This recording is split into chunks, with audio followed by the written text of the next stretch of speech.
Hello everyone. कैसे हो आप लोग? आई होप आप लोग अच्छे से पढ़ाई कर रहे होगे।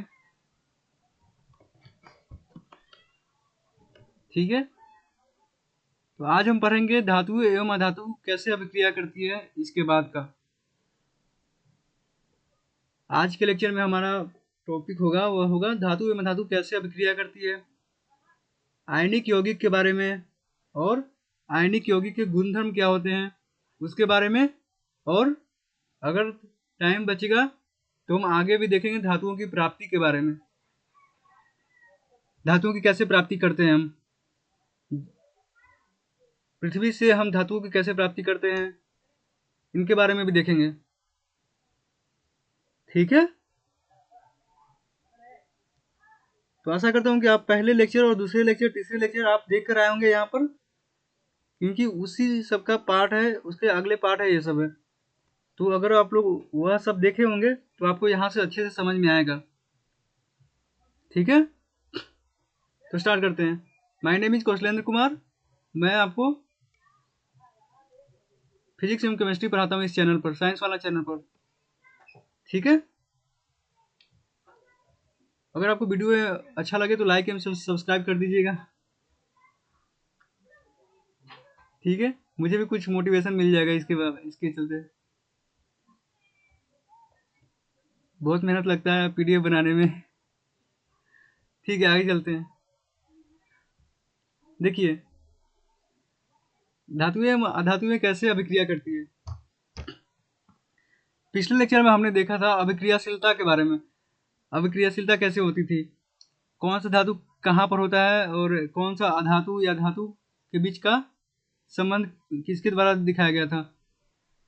पिछले लेक्चर में हमने देखा था जो हाइड्रोजन था वह आधार बनता था।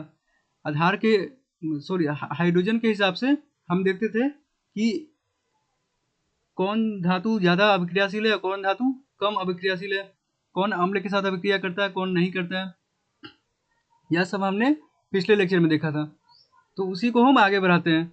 धातुएं एवं अधातुएं कैसी अभिक्रिया करती है। देखिए, अभिक्रियाशीलता का आधार मतलब basis of reactivity.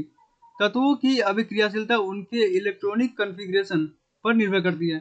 Electronic configuration आपने शायद पढ़ा होगा 9th क्लास में। इलेक्ट्रॉनिक कॉन्फ़िगरेशन के बारे में आपने पढ़ा था, इलेक्ट्रॉनिक विन्यास के बारे में। तत्वों की अभिक्रियाशीलता जो होती है वो किस पे डिपेंड करता है, वह इलेक्ट्रॉनिक विन्यास पर निर्भर करता है। और यह बात हमने पिछले लेक्चर में भी देखा था। इलेक्ट्रॉनिक विन्यास कैसे कि जिसका बाहरी कक्षा में 1 इलेक्ट्रॉन होगा वह सबसे ज़्यादा अभिक्रिया करेगा, फिर 2 होगा तो वह उससे कम करेगा, फिर 3 होगा बाहरी कक्षा में इलेक्ट्रॉन तो वह उससे कम करेगा। क्यों ऐसे, 1 ही क्यों करता है सबसे ज़्यादा, 2 उससे कम क्यों करता है, वह हमने पिछले लेक्चर में देखा था। ठीक है, क्योंकि 1 इलेक्ट्रॉन को त्यागना आसान होता है, 2 इलेक्ट्रॉन को त्यागना उससे मुश्किल होता है, फिर 3 इलेक्ट्रॉन को और मुश्किल होता है। इसलिए अभिक्रियाशीलता 1 का ज़्यादा होता है, 2 का कम होता है, फिर 3 का और कम होता है।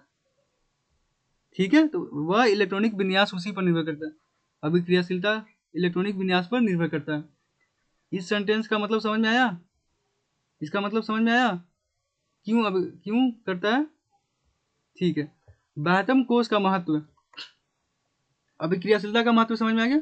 बाह्यतम कोश का महत्व अब देखिए, तत्व के बाह्यतम कोश के इलेक्ट्रॉन ही अभिक्रिया में भाग लेते हैं। अभी मैंने बताया कि जिस बाह्यतम कक्षा में जो इलेक्ट्रॉन होते हैं वही अभिक्रिया में भाग लेते हैं, मतलब या तो त्याग देगा इलेक्ट्रॉन को या तो इलेक्ट्रॉन लेगा। तो इलेक्ट्रॉन त्याग कर और लेकर अभिक्रिया करता है। तो कौन करता है, वह बाहरी कक्षा वाला इलेक्ट्रॉन करता है।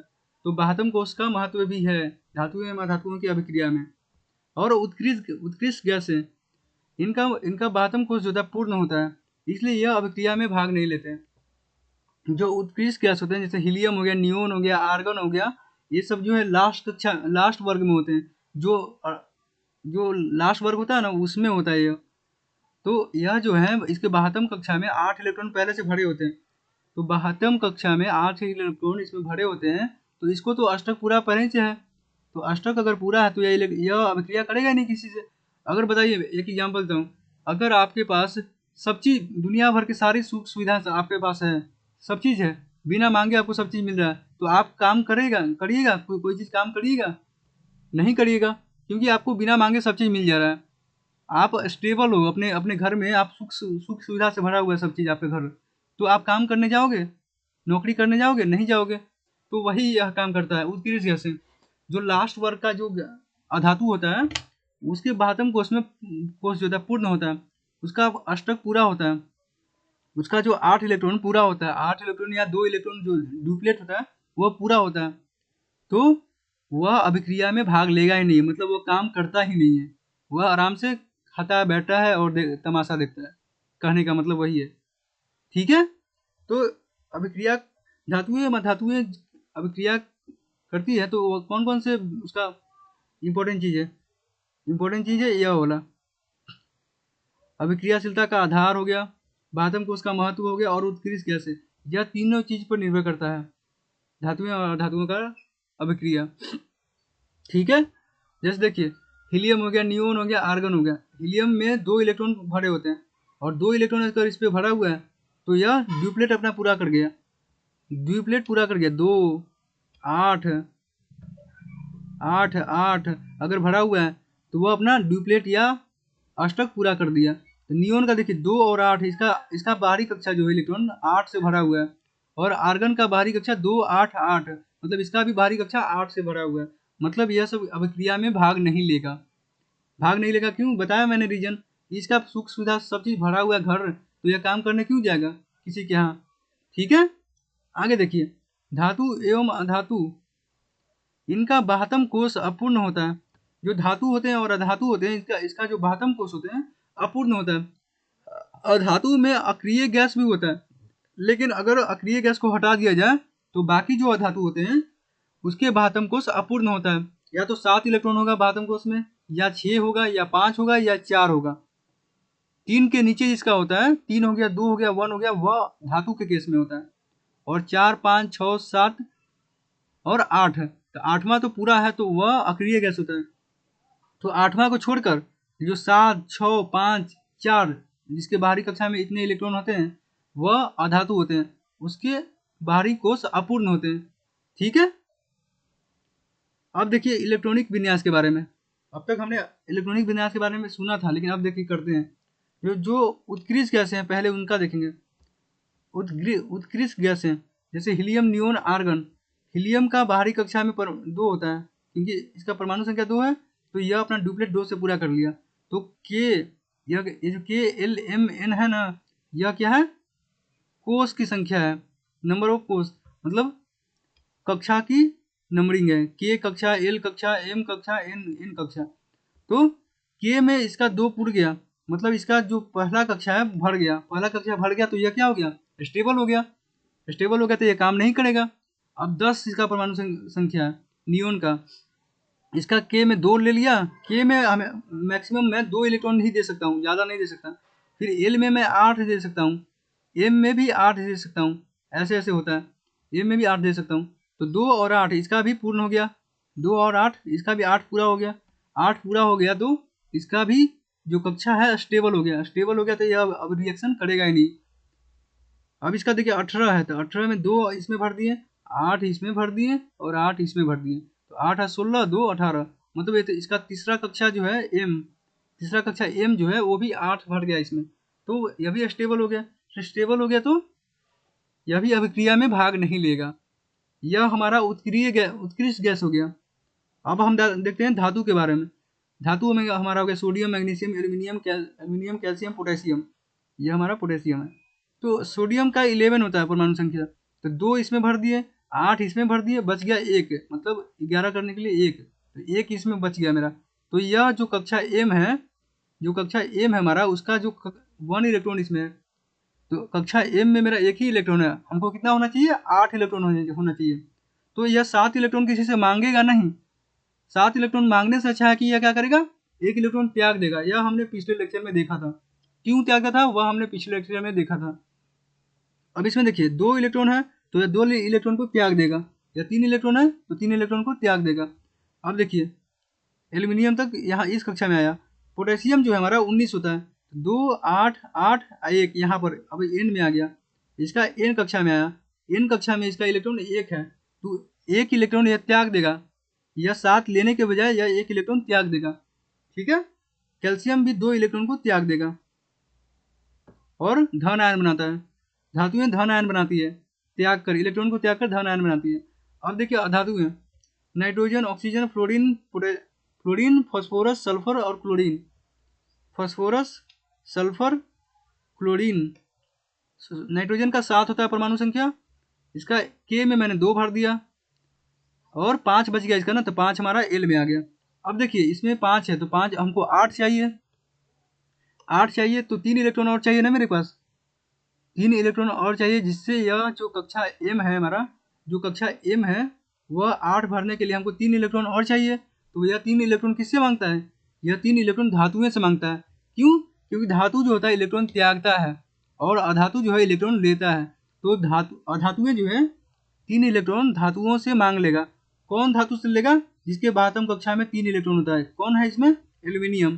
तो यह एल्यूमिनियम से ले लेगा, या और भी जो धातु है जो जिसके बातम कक्षा में 3 इलेक्ट्रॉन होते हैं उससे यह अभिक्रिया करेगा, ना कि यह 2 वाला से अभिक्रिया करेगा या इससे करेगा।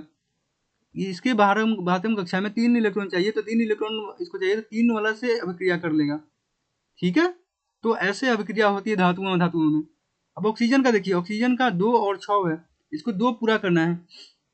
2 पूरा करने के लिए 2 इलेक्ट्रॉन इसे किसी और से चाहिए तो मैग्नीशियम से चाहिए, मैग्नीशियम से अभिक्रिया जल्दी कर लेगा। जल्दी करने का केस है, ऐसे करने के लिए तो किसी से भी कर सकता है, वो कर सकता है किसी से भी, लेकिन जल्दी करने के लिए ये 2 इलेक्ट्रॉन वाला चाहिए, तो 2 इलेक्ट्रॉन वाला मैग्नीशियम है, तो मैग्नीशियम से जल्दी अभिक्रिया कर लेगा। ठीक है,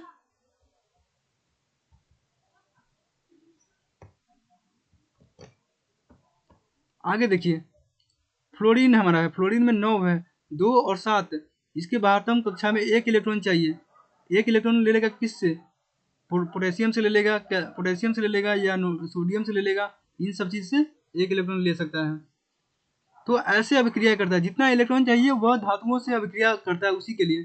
क्यों धातुओं से अभिक्रिया क्यों करता है? क्योंकि ये आपस में स्टेबल बनना चाहते हैं। मतलब यह सब जिंदगी में सबका लक्ष्य है कि वो एक ही होता है कि पैसा कमाओ, सुख सुविधा जब होगा तो पैसा कमाओ, शादी करो, माँ बाप को खुश रखो और लाइफ में मजे करो।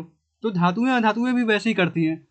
धातुएं इलेक्ट्रॉन को देता है किसी को, और अधातुएं इलेक्ट्रॉन उसी को लेकर आपस में बॉन्डिंग बना लेता है, मतलब रिएक्शन कर लेता है, और रिएक्शन करके आपस में स्टेबल हो जाते हैं, मतलब सुख सुविधा के साथ रहता है। ठीक है, वैसे ही कर रहा धातु धातु अधातु जो है इसको 1 इलेक्ट्रॉन चाहिए, इसमें 5 है, तो 5 के लिए इसको कितना इलेक्ट्रॉन चाहिए? 3 इलेक्ट्रॉन चाहिए। तो 3 इलेक्ट्रॉन के लिए इससे मांगेगा धातु से, तो धातु से 3 इलेक्ट्रॉन लेकर यह अपना अष्टक पूरा कर लेगा। तो इसी से अभिक्रिया करता है, ऐसी अभिक्रिया होता है। जितना इलेक्ट्रॉन चाहिए वह दूसरे से मांगकर अभिक्रिया करता है। वैसे ही अगर रियल लाइफ एग्जांपल में हम देखें तो देखिए मैं एक एग्जांपल देता हूँ। एक लड़का जब जॉब करता है, मतलब सब चीज़ होता है, तो लाइफ में एक जॉब कर लेता है, पैसा कमा लेता है, उसके बाद क्या करता है? स्टेबल होने के लिए लाइफ में शादी करता है। शादी करता है ना, लड़का हो या लड़की हो, आपस में शादी करती है या करता है। क्यों? लाइफ में स्टेबल होने के लिए, खुश। शादी करने के बाद बाल बच्चे होंगे, माँ बाप खुश रहेंगे, दादा दादी बनेंगे, माँ पापा बनेंगे, तो खुश रहने के लिए आपस में क्या करते हैं? शादी करते हैं। तो वो भी लाइफ में स्टेबल होने के लिए कर रहे हैं ना, क्योंकि बिना शादी का लाइफ स्टेबल नहीं होता है। आप शादी लोग क्यों करते हैं? अपने वंश को बढ़ाने के लिए, अपने माँ पापा को, मतलब माँ कर सकते हैं शादी, मतलब वंश को बढ़ाने के लिए करते हैं एक तरह से, और क्या, और लाइफ में स्टेबल होने के लिए। ठीक है, तो तो वह क्यों कर रहा है? स्टेबिलिटी प्राप्त करने के लिए। तो वैसे ही धातुएं और अधातुएं करती है। इसके पास 1 इलेक्ट्रॉन है, 1 इलेक्ट्रॉन है, 2 इलेक्ट्रॉन है या 3 इलेक्ट्रॉन है, तो यह 3 इलेक्ट्रॉन लेकर अकेला नहीं रह सकता। यह अकेला नहीं रह सकता, रह सकता तो इसको किसको जरूरत चाहिए? इसको चाहिए अधातु की। तो अधातु के साथ यह क्या कर लेगा? बॉन्डिंग बना लेगा। मतलब अगर रियल लाइफ में क्या है तो अधातु के साथ क्या कर लेगा? शादी रचा लेगा, शादी कर लेगा। कहने का मतलब वही है, अगर रियल लाइफ एग्जाम्पल से आप समझे तो। ठीक है, तो 1 इलेक्ट्रॉन लेकर यह खुश नहीं है। यह क्या करेगा कि 1 इलेक्ट्रॉन किसी को देकर अपने एक साथ बॉन्डिंग बना लेगा, मतलब उसके साथ अभिक्रिया कर लेगा। किसके साथ? अधातु के साथ। और यह इसके भी 5 है, मतलब इसको भी 3 चाहिए, तो यह 3 किससे लेगा? यह धातु से लेगा, यह धातु से ले लेगा। ठीक है, तो धातु से लेके अधातु अभिक्रिया करता है और अधातु से लेके धातु अभिक्रिया करता है। मतलब दोनों आपस में अभिक्रिया करते हैं, बॉन्डिंग बनाते हैं। बॉन्डिंग बनाने का करने का मतलब कि आपस में रिएक्शन करते हैं, अभिक्रिया करते हैं। अगर रियल लाइफ में क्या है तो आपस में शादी करते हैं, आपस में शादी करते हैं, ठीक है, और स्टेबल बन जाते हैं आप लाइफ में। क्लियर है? ऐसे ही अभिक्रिया करते हैं। नहीं तो अभिक्रिया करना नहीं तो देखिए ये जो उत्कृष्ट गैसें हैं इसके पास 8 है, 8 है तो यह स्टेबल है, पहले से स्टेबल है। तो कोई कोई एक्सेप्शन आप देखते होंगे कि लाइफ में कोई कोई होता है शादी करता ही नहीं है, तो वह हो गया उत्कृष्ट कैसे हो गया। क्यों? क्योंकि इसके पास पहले से सब चीज़ है, सब चीज़ इसके पास है पहले से, तो यह शादी करता ही नहीं है। मतलब अभिक्रिया, शादी करने का मतलब क्या कि अभिक्रिया करेगा ही नहीं करेगा। ठीक करेगा? ठीक है, ये जो उत्कृष्ट गैस है अभिक्रिया करेगा ही नहीं। क्लियर है? क्योंकि इसके पास पहले से ही सारा चीज़ है भरा हुआ, इसके पास पहले से पैसा है, धन है, माँ पापा के प्यार मिल रहा है इसको, लाइफ में सब चीज़ इसको मिल गया है, तो यह इसको किसी और चीज़ की ज़रूरत ही नहीं है। मतलब इसको 8 इलेक्ट्रॉन पहले से है, तो यह खुद से अपनी ज़िंदगी में। अब जिसके पास बारहम कक्षा में 1 है, 2 है, 3 है, यह इसको 8 पूरा करने के लिए क्या करेगा, यह अधातु से अभिक्रिया करेगा। और अधातुओं में क्या है, 5 है, 6 है, 7 है, तो इसको 8 पूरा करने के लिए क्या करेगा, ये धातुओं से अभिक्रिया करेगा। मतलब यह दोनों आपस में बॉन्डिंग बनाएगा। लेकिन जो उत्कृष्ट गैसें होती है वह अभिक्रिया में भाग ही नहीं लेता। इसका इतना सब समझाने का मतलब यही था, हमारा मोटो यही था कि आपको अच्छे से समझ में आ जाए। क्लियर है? आपको समझ में आ गया? ठीक है, आगे देखते हैं। अब देखते हैं आयनिक यौगिकों के निर्माण। अब आयनिक यौगिक का निर्माण कैसे होता है? Formation of ionic compounds. Sodium chloride, पहला देखते हैं सोडियम क्लोराइड। यह क्या है? एक आयनिक यौगिक है। आयनिक यौगिक कैसे है इसके बारे में हम आगे देखते हैं। देखिए सोडियम सोडियम अपना एक इलेक्ट्रॉन त्याग कर सोडियम प्लस बनाता है, सोडियम केटायन बनाता है। सोडियम केटायन मतलब Na प्लस प्रदान करता है। अभी हमने बताया था कि सोडियम के बाहरी कक्षा में एक इलेक्ट्रॉन होता है, तो एक इलेक्ट्रॉन को यह त्याग कर Na प्लस बनाता है। और Na प्लस ही क्यों बना? क्योंकि यह त्याग रहा है, तो त्यागने वाला क्या होता है? धन आयन होता है, और लेने वाला क्या होता है? ऋण आयन होता है। क्लोरीन, आप देखिए क्लोरीन के एक इलेक्ट्रॉन ग्रहण कर लेता है, क्लोरीन एक इलेक्ट्रॉन ग्रहण कर लेता है और क्लोराइड माइनस आयन बनाता है। ठीक है, क्लोराइड एनायन बनाता है। समझ में आ गया? क्लोरीन के बातम कक्षा में, यहाँ पर देखिए क्लोरीन के बातम कक्षा में मेरा कितना इलेक्ट्रॉन है? 7 इलेक्ट्रॉन है, तो यह एक इलेक्ट्रॉन को ले लेगा अपने अष्टक पूरा करने के लिए, और सोडियम जो है इसको एक इलेक्ट्रॉन दे देगा। तो सोडियम दिया और क्लोरीन लिया, तो सोडियम और क्लोरीन के बीच में क्या बन गया? बॉन्डिंग बन गया। मतलब एक दूसरे से अभिक्रिया कर लिया, एक दूसरे से शादी कर लिया, अगर रियल लाइफ में बोले तो। ठीक है, सोडियम और क्लोरीन आपस में अभिक्रिया कर लिया, शादी कर लिए, तो क्या बन गया? एक यौगिक बन गया। एक लड़का लड़की शादी करके क्या बनते हैं? आपस में पति पत्नी बन जाते हैं। तो वैसे ही सोडियम क्लोरीन बन के क्या बन गया? आयनिक यौगिक बन गया। आयनिक यौगिक कौन सा बन गया? Sodium chloride. किस किस से? सोडियम और क्लोरीन से। सोडियम ने इलेक्ट्रॉन दिया, क्लोरीन ने इलेक्ट्रॉन लिया, तो सोडियम क्लोराइड बन गया। यह बॉन्डिंग क्या कहलाता है? यह बॉन्डिंग हमें कहलाता है आयनिक यौगिक, क्योंकि आयनों का आदान प्रदान हुआ इसमें। सोडियम ने अपना प्लस दिया और क्लोरीन ने अपना माइनस दिया, तो आयन आयन का आदान प्रदान हुआ। आयन का आदान प्रदान हुआ तो इससे क्या बना? आयनिक यौगिक बनता है। क्लियर है यहाँ तक? क्लियर है? अब देखिए विपरीत आवेश मतलब अपोजिट चार्जेज होने के कारण यह इलेक्ट्रोस्टैटिक फोर्स का अट्रैक्शन मतलब स्थिर वैद्युत आकर्षण बल द्वारा बंधकर रहते हैं। देखिए सोडियम के पास प्लस है, क्लोरीन के पास माइनस है, दोनों के पास विपरीत है, विपरीत आयन है। तो विपरीत आयन वाले जो होते हैं आपस में बहुत कस के रहते हैं, बहुत जोर से आपस में पकड़ के रहते हैं, आपस में बहुत जोर के पकड़ के रहते हैं, उसको उनको छुड़ाना बहुत मुश्किल होता है। आप उनको छुड़ा नहीं सकते जल्दी, तो उनके बीच का जो आकर्षण बल होता है बहुत ज़्यादा होता है। उनके बीच का जो आकर्षण बल होता है वो बहुत ज़्यादा होता है, मतलब बहुत मजबूत होता है। तो मजबूत होने के कारण वह उसको छुड़ाना आसान नहीं होता। तो आयनिक यौगिक जो होते हैं बहुत ज़्यादा आपस में कस के रहते हैं, मतलब कस के बॉन्डिंग बनाते हैं। उनका आकर्षण बल जो होता है आपस में बहुत ज़्यादा होता है। ठीक है, उनको छुड़ाना बहुत मुश्किल होता है। क्लियर है? तो दो जिस्म एक जान बन जाते हैं। अगर रियल लाइफ में बोले तो पति पत्नी आपस में क्या होते हैं? दो जिस्म एक जान, मतलब उनको छुड़ाना मुश्किल है। हाँ, आपस में लड़ाई भले कितना भी करते रहेंगे, लेकिन दूसरे लोग के बीच में वो दूसरे लोग के कहने पर वो अलग नहीं होते हैं। किसी किसी केस में अलग हो भी जाते हैं, लेकिन उसको भूल जाइए। ठीक है, देखिए इसका अब ये सोडियम क्लोरीन जो है आपस में रिएक्शन करके सोडियम क्लोराइड बन रहा था, तो उसका रिएक्शन कैसे हो रहा है वो देखिए यहाँ पर इक्वेशन में। सोडियम जो है हमारा एक इलेक्ट्रॉन त्याग दिया, एक इलेक्ट्रॉन हमारा त्याग दिया और क्या बना दिया? Na प्लस बना दिया। और इस तरफ क्या हो रहा है, यही इलेक्ट्रॉन जो है क्लोरीन ले रहा है। देखिए इस तरफ हमारा क्लोरीन ले रहा है, इलेक्ट्रॉन को ले लिया, माइनस इलेक्ट्रॉन को लेकर क्या बना रहा है, क्लोराइड माइनस आयन बना रहा है। ठीक है, पहले किसमें क्या हो रहा था, सोडियम Na था, एक इलेक्ट्रॉन को त्याग दिया यहाँ पर, और यही इलेक्ट्रॉन जो है क्लोरीन लेकर क्या बना दिया, क्लोराइड माइनस आयन बना दिया, और बन जाता है क्या, दोनों आपस में रिएक्शन करके NaCl बन जाता है। ठीक है, ठीक है, NaCl बन जाता है। दो जिस्म एक जान बन जाते हैं, मतलब आपस में बहुत आकर्षण बल से जुड़ जाते हैं। क्लियर है। अब आगे देखिए, मैग्नीशियम क्लोराइड MgCl2। देखिए मैग्नीशियम 2 इलेक्ट्रॉन त्यागता है, और 2 इलेक्ट्रॉन त्याग दिया तो क्या बनेगा, Mg2+ बनेगा। और क्लोरीन जो होता है, दो क्लोरीन परमाणु एक एक इलेक्ट्रॉन ग्रहण करता है। देखिए मैंने बोला था कि 2 इलेक्ट्रॉन जो त्यागता है उसको 2 इलेक्ट्रॉन ही वाला ही लेगा, नहीं ऐसा नहीं होता। मैं करेक्शन कर देता हूँ यहाँ पर कि अगर इसको 3 इलेक्ट्रॉन चाहिए तो यही एल्यूमिनियम ही नहीं देगा, सोडियम भी तीन सोडियम मिलके भी इसको दे सकता है ना, 3 सोडियम मिलके भी इससे रिएक्शन कर सकता है, क्योंकि अगर इसको 3 इलेक्ट्रॉन चाहिए तो 3 सोडियम अगर मिल गया, 3 सोडियम 1 1 1 तीनों को अगर इलेक्ट्रॉन सोडियम दे देगा इसको, तो इससे भी रिएक्शन कर सकता है ना। जरूरी नहीं है कि एल्यूमिनियम से ही करेगा। या मैग्नीशियम है, मैग्नीशियम के पास 2 है और सल्फर के पास 2 है, तो मैग्नीशियम ही सल्फर के साथ रिएक्शन केवल नहीं करेगा, जरूरी नहीं है। या तो सोडियम का 2 सोडियम इसको 2 दे सकता है ना, सल्फर वाले को, सल्फर को 2 चाहिए तो 2 सोडियम भी दे सकता है। सोडियम के पास 1 है तो 2 सोडियम मिलकर 2 इलेक्ट्रॉन हो जाएगा ना, तो 2 सोडियम मिलकर सल्फर के साथ रिएक्शन कर सकता है ना, रिएक्शन करके बनता है Na2S बनाता था, जो हमने बहुत बार देखा था पीछे, सोडियम सल्फाइड बनता था जो। तो वैसे ही कर रहा हूँ, वैसे ही यहाँ पर बोल रहा है कि मैग्नीशियम क्लोरीन से रिएक्शन करके MgCl2 बना रहा है।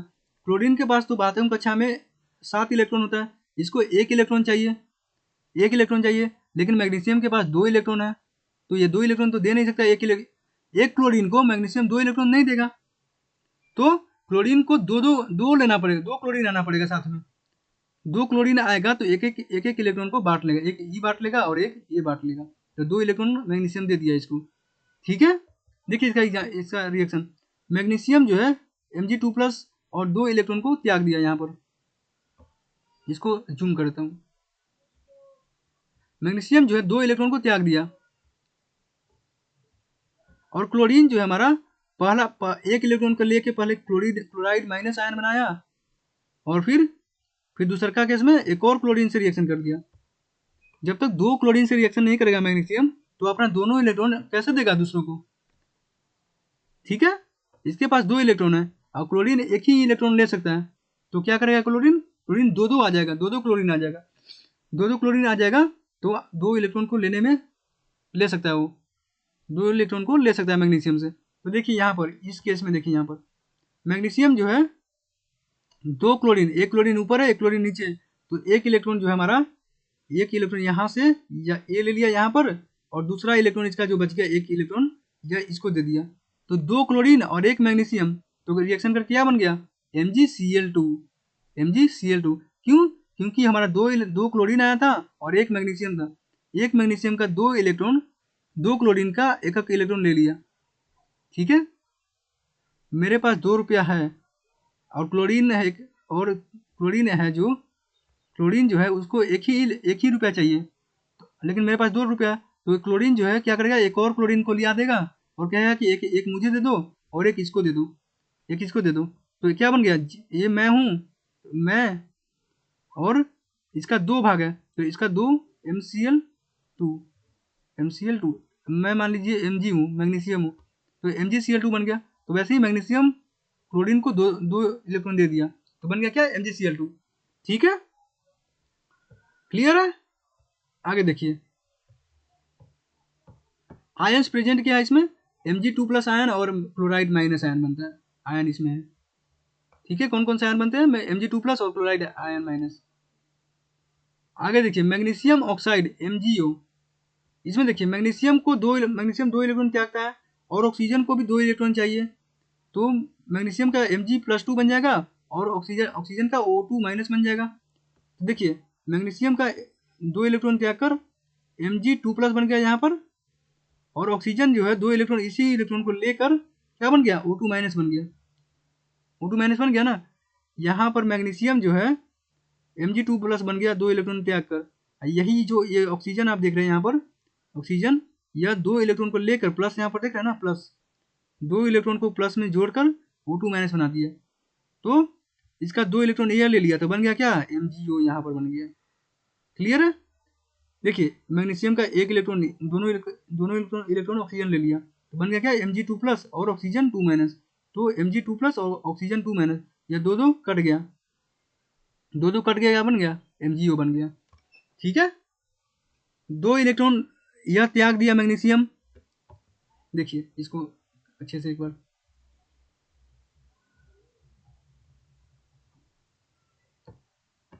देखिए मैग्नीशियम जो है 2 इलेक्ट्रॉन दे दिया, तो इसका +2 बन गया। ऑक्सीजन जो है 2 इलेक्ट्रॉन ले लिया तो O2- बन गया, O2- बन गया। अब देखिए इसके पास +2 है और इसके पास -2 है, तो दोनों में आपस में जब रिएक्शन करेगा तो ये दोनों आपस में कट जाएगा ना, दो कट गया, इसके पास प्लस है, इसके पास माइनस है, प्लस माइनस आपस में रिएक्शन करके मतलब कट जाते हैं। तो ये दोनों आपस में कट गया तो बच गया क्या, Mg और O, तो MgO बन गया। और ये जो पिछला केस था मैग्नीशियम कैल्शियम वाला में, देखिए मैग्नीशियम और कैल्शियम वाला में इसके पास +2 है और इसके पास माइनस है, क्लोराइड माइनस है, लेकिन इसके पास 2 क्लोरीन है, तो 2 गुना -1 करेगा तो कितना हो जाएगा, 2 गुना -1 करेगा तो -2 बन जाएगा, -2 बन जाएगा, तो -2, तो यहाँ पर आके क्लोरीन 2 बन जाता है। ठीक है, ये जो 2 है आप देख रहे हो, ये 2 क्लोरीन को दिखाता है। ठीक है, क्लियर है। अब देखिए इसमें आयन कौन कौन से प्रेजेंट है, इसमें Mg2+ आयन प्रेजेंट है और O2- प्रेजेंट है।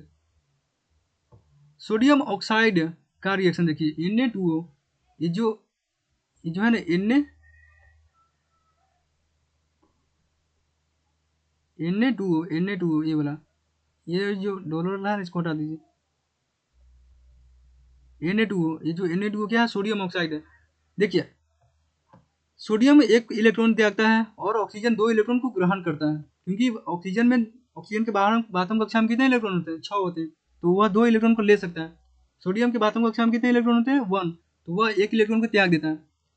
अब बताइए सोडियम के पास मेरा एक इलेक्ट्रॉन है, इसके पास मेरा 1 इलेक्ट्रॉन है, और ऑक्सीजन के पास 2 इलेक्ट्रॉन चाहिए, इसको 2 चाहिए, और सोडियम के पास एक ही इलेक्ट्रॉन है, तो क्या करेगा इस केस में, क्या करेगा इस केस में 2 सोडियम आ जाएगा। जैसे जैसे इस केस में मैग्नीशियम के पास 2 था, लेकिन इस केस में सॉरी इसमें मैग्नीशियम के पास 2 था और क्लोरीन को एक ही चाहिए था, तो 2 त्यागने के लिए क्या करता है, यह 2 क्लोरीन से रिएक्शन कर दिया। वैसे ही इस केस में सोडियम के पास एक इलेक्ट्रॉन है और ऑक्सीजन को 2 चाहिए, तो क्या करेगा, यह 2 सोडियम से रिएक्शन कर लेगा। 2 सोडियम से रिएक्शन करेगा तो एक सोडियम का इलेक्ट्रॉन एक ऑक्सीजन को दे दिया, मतलब दो सोडियम का मतलब 2 इलेक्ट्रॉन इसके पास हो गया, अब हो गया ना, तो 2 इलेक्ट्रॉन इस ऑक्सीजन को दे दिया। ठीक है, देखिए यहाँ पर एक सोडियम जो है इलेक्ट्रॉन को त्याग कर E- बना दिया, और ऑक्सीजन 2 इलेक्ट्रॉन को लेकर O2- बना दिया। इसका देखिए यहाँ पर एक सोडियम जो है एक इलेक्ट्रॉन दे दिया इस तरफ से, और दूसरा का सोडियम जो है इस तरफ से दे दिया, तो इसके पास 2 इलेक्ट्रॉन आ गया ना ऑक्सीजन के पास। सोडियम के पास मेरा एक इलेक्ट्रॉन होता था, ऑक्सीजन को चाहिए 2, तो सोडियम 2 अभिक्रिया करेगा, 2 सोडियम अभिक्रिया करेगा ऑक्सीजन से। क्यों, क्योंकि 2 इलेक्ट्रॉन त्यागना होगा ना, 2 इलेक्ट्रॉन त्यागने के लिए 2 सोडियम आपको जरूरी चाहिए, तो 2 इलेक्ट्रॉन त्यागने के लिए 2 सोडियम रिएक्शन किया, तो एक सोडियम एक इलेक्ट्रॉन इधर दे दिया इस तरफ से, और एक सोडियम इस तरफ से दे दिया, तो क्या बन गया मेरा Na2। क्यों, क्योंकि 2 सोडियम है, 2 सोडियम है तो Na2 बन गया, और सोडियम पर प्लस होता है प्लस, और ऑक्सीजन पर 2- होता है, तो 2- लिख दिया, और यह 2 इलेक्ट्रॉन लेकर और यह 2 इलेक्ट्रॉन त्याग कर आपस में क्या बन गया, स्टेबल बन गया। स्टेबल बन गया तो क्या बन गया इसका Na2। तो कैसे अभिक्रिया करता देख लिए ना आप, धातुएं एवं अधातुएं कैसे अभिक्रिया करती है, आपको समझ में आ गया। अगर आपको लिखना होगा यह सब, ये तो 3-4 एग्जाम्पल है, अगर इसके अलावा आपको एग्जाम में पूछेगा तो आप कैसे कीजिएगा, उसके बारे में मैंने पहले ही बता दिया। इलेक्ट्रॉनिक विन्यास देखिए, बातम कक्षा देखिए, अगर जिस धातु को जितना इलेक्ट्रॉन चाहिए और जिस धातु को जितना इलेक्ट्रॉन चाहिए उसके हिसाब से मैच कीजिए, रिएक्शन कीजिए, उसके बाद धातु यौगिक बन जाएगा। ठीक है। जैसे इस केस में 2 इलेक्ट्रॉन चाहिए ऑक्सीजन को और सोडियम के पास एक ही इलेक्ट्रॉन होता है, तो 2 सोडियम से रिएक्शन करेगा तो इसको पूर्ति हो जाएगा। इस केस में क्या था, इस केस में मैग्नीशियम के पास 2 इलेक्ट्रॉन था और ऑक्सीजन को भी चाहिए 2 इलेक्ट्रॉन, तो ये आपस में रिएक्शन कर लिया, इसको मैग्नीशियम और ऑक्सीजन दोनों रिएक्शन करके MgO बन गया। इस केस में क्या था, इस केस में मैग्नीशियम के पास 2 इलेक्ट्रॉन है, क्लोरीन को चाहिए एक ही इलेक्ट्रॉन, तो क्या करेगा 2 इलेक्ट्रॉन एक और क्लोरीन से रिएक्शन कर लेगा। क्यों, क्योंकि मैग्नीशियम 2 इलेक्ट्रॉन त्यागना चाहता है, 2 इलेक्ट्रॉन त्यागना चाहता है तो एक इलेक्ट्रॉन क्लोरीन एक ही ले सकता है, तो 2 क्लोरीन से रिएक्शन कर लेगा। ठीक है, अब यहाँ आइए, पहला वाला केस सोडियम क्लोराइड। सोडियम के पास एक इलेक्ट्रॉन होता है त्यागने के लिए, क्लोरीन के पास एक इलेक्ट्रॉन होता है लेने के लिए, तो यह आपस में ले लेंगे, एक यह त्याग देगा और क्लोरीन एक ले लेगा, तो NaCl बन जाता है। ठीक है, अब आगे देखिए, यहाँ तक क्लियर है ना सबको, यह वाला जो पार्ट था, यह जो पार्ट है क्लियर है, ये भी क्लियर है। अगर समझ में नहीं है, पहली बार में अगर कंफ्यूजन हो रहा होगा तो इसको बार बार देखिए, आपका क्लियर हो जाएगा। तो आयनिक यौगिक कैसे बनते हैं, क्लियर हो गया ना। आयनिक यौगिक आयनों का आदान प्रदान करने से बनता है, प्लस माइनस का आदान प्रदान करने से। अब इसका महत्वपूर्ण निष्कर्ष देखिए क्या है। आयनिक यौगिक जो होते हैं, धातु से अधातु में इलेक्ट्रॉन के हस्तांतरण से बने यौगिकों को हम आयनिक यौगिक कहते हैं। ठीक है, अभी बताया था मैंने, धातु से अधातु में इलेक्ट्रॉन का हस्तांतरण हो रहा था ना, तो उसी को हम कहते हैं आयनिक यौगिक या वैद्युत संयोजन यौगिक कहते हैं इसको। धातुओं की अभिक्रिया, धातुएं आपस में अभिक्रिया नहीं करती है, क्योंकि धातुएं अगर आपस में अभिक्रिया कैसे करेगी, दोनों धातुओं को इलेक्ट्रॉन त्यागना होता है, तो समान चीजें आपस में रिएक्शन नहीं करती थी ना, समान चीजें आपस में रिएक्शन नहीं करती है, सभी की सभी धातुओं को इलेक्ट्रॉन त्यागना होता है, तो आपस में रिएक्शन क्यों करेगा। सबको अगर देना है तो क्यों आपस में रिएक्शन करेगा, लेने वाले के साथ अभिक्रिया करेगा। तो लेने वाला होता है अधातु और देने वाला होता है धातु, तो धातु और अधातु आपस में अभिक्रिया करते हैं। क्लियर है।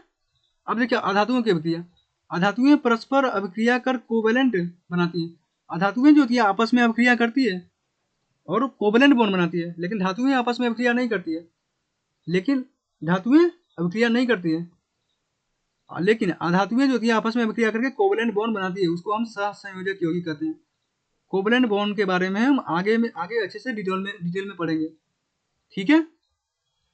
इलेक्ट्रॉन डॉट स्ट्रक्चर, तत्वों के बाह्यतम कोश के इलेक्ट्रॉन को संकेत के चारों ओर बिंदु और या क्रॉस के द्वारा हम दर्शाया जाता है।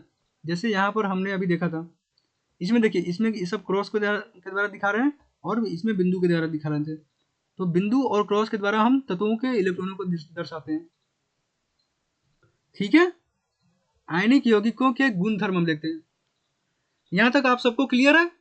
आयनिक यौगिक कैसे बनते हैं, इलेक्ट्रॉनिक विन्यास कैसे होता था, वो हो गया क्लियर, और धातु अधातु कैसे अभिक्रिया करते हैं आपस में। अब देखिए आयनिक यौगिकों के गुण धर्म क्या होते हैं।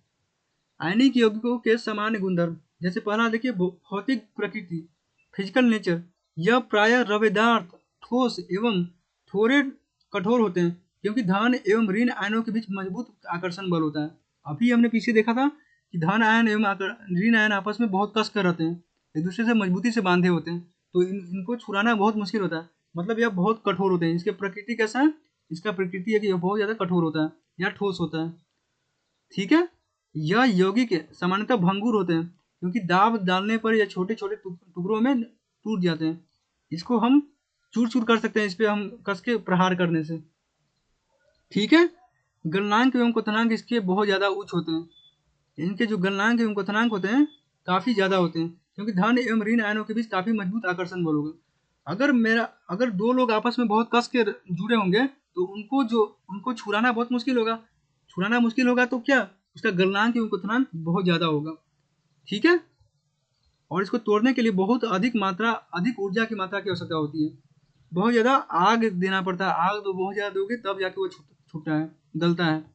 घुलनशीलता, यह प्रायः जल में घुलनशील होते हैं, और petrol, kerosene, diesel, benzene, acetone आदि कार्बनिक घोलकों में घुलनशील होते हैं। ठीक है। यह बहुत ज़्यादा घुलनशील होता है जल में, पेट्रोल में, केरोसिन में, इस सब में। जल में घुलनशील होने के कारण यह है कि जल में घुलनशील होने का कारण क्या है? जल में घुलनशील होने के कारण यह है कि जल एक विद्युत ध्रुवीय विलायक होता है।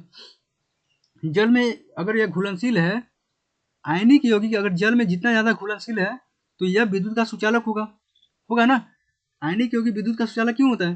क्योंकि आयनिक यौगिक जो होता है जल में पूरा रूप से घुला हुआ रहता है, तो उसका जो है वह विद्युत का सुचालक करता है, उससे विद्युत जो होता है आसानी से प्रवाह होता है। आगे देखिए, विद्युत चालकता। ठोस अवस्था में यह विद्युत का चालन नहीं करते हैं। ठोस अवस्था में यह विद्युत का चालन नहीं करेंगे, जैसे ही जल में यह घुलनशील होते हैं तो विद्युत का चालन करने लगते हैं। ठीक है, अर्थात विद्युत के कुचालक होते हैं। अर्थात क्योंकि ठोस अवस्था में इसके आयन जो होते हैं अलग अलग नहीं होते हैं। ठोस अवस्था में इसके जो आयन होते हैं अलग अलग नहीं होंगे आयन, तो वह सुचालक नहीं होगा। जलीय विलयन या गलित अवस्था। जलीय विलयन या गलित अवस्था में धन एवं ऋण आयन अलग अलग होकर स्वतंत्र रूप से गमन करते हैं। इसके यही कारण है कि वह विद्युत का चालन करते हैं। अगर Na प्लस बोल रहा हूँ, प्लस और माइनस आयन जो है अगर आप अलग अलग होंगे, किसमें? जलीय विलयन में अलग अलग होते हैं, तो वह विद्युत का सुचालक होता है। विद्युत उससे गमन कर सकता है, ऊष्मा उससे गमन कर सकता है। ठीक है, क्लियर है? यहाँ तक क्लियर है? आयनिक यौगिकों के गुणधर्म क्या होते हैं? वह उसका भौतिक प्रकृति कैसा होता है? कठोर होते हैं। गलनांक एवं क्वथनांक उसका हाई होता है, मतलब उच्च होता है, और घुलनशीलता भी बहुत ज़्यादा होता है। और यह विद्युत का सुचालक करता है कब? जब वह जलीय विलयन में हो, द्रव अवस्था में हो, ना कि कठोर अवस्था में हो। ठीक है, अब तक हमने क्या देखा? हमने आयनिक यौगिकों के बारे में देखा, उसका हम प्रकृति के बारे में देखा, गुणों के बारे में देखा, और तत्वों की इलेक्ट्रॉनिक विन्यास के बारे में देखा, और धातुएं कैसे अभिक्रिया करती है उसके बारे में देखा। ठीक है, अगले लेक्चर में हम देखेंगे धातुओं की प्राप्ति हम कैसे करते हैं। ठीक है, वीडियो लंबा ना हो जाए इसलिए इसको मैं अगले लेक्चर में ही करता हूँ। क्लियर है? ठीक है, अगर नोट्स चाहिए आपको तो आप कमेंट कर दीजिएगा, या डिस्क्रिप्शन में व्हाट्सअप लिंक है उसमें ज्वाइन हो जाइए, आपको वहाँ पर नोट्स मिल जाएगा। सारे का सारा जो नोट्स है आपको वहाँ मिल जाएगा। ठीक है, थैंक यू, पढ़ाई करते रहिए।